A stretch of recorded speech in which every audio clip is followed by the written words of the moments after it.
Assalamualaikum. Perkenalkan, saya Nida Azimatu Ulia, perwakilan dari kelompok 6, akan menjelaskan tentang asma.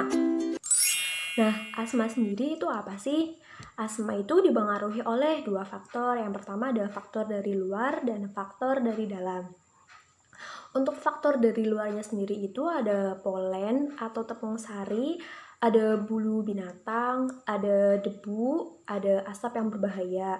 Lalu faktor dari dalam sendiri itu ada stres secara emosional, kelelahan, perubahan endokrin, perubahan suhu, perubahan kelembapan, dan juga ada faktor genetik.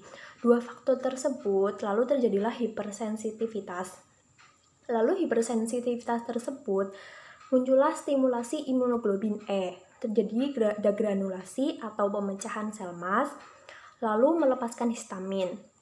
Nah, histamin yang terlepas tadi berikatan dengan reseptor bronkus besar, lalu meningkatkan permeabilitas kapiler, dan terjadilah pembengkakan otot polos, lalu inflamasi membran mukosa, dan penyempitan lumen atau obstruksi lumen. Nah, itu adalah faktor penyebab asma dan proses terjadinya asma.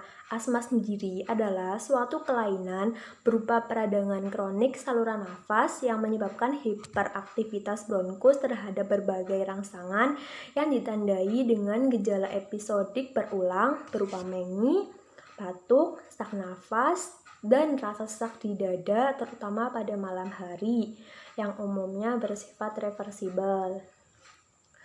Nah, dari asma sendiri muncullah diagnosa.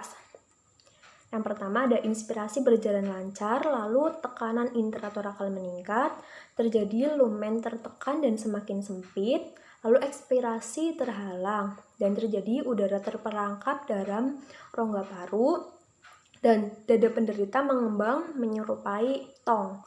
Lalu tekanan gas intrapleural dan alveolar semakin meningkat, lalu penurunan perfusi alveoli paru dan hipoksia, dan muncullah diagnosa gangguan pertukaran gas.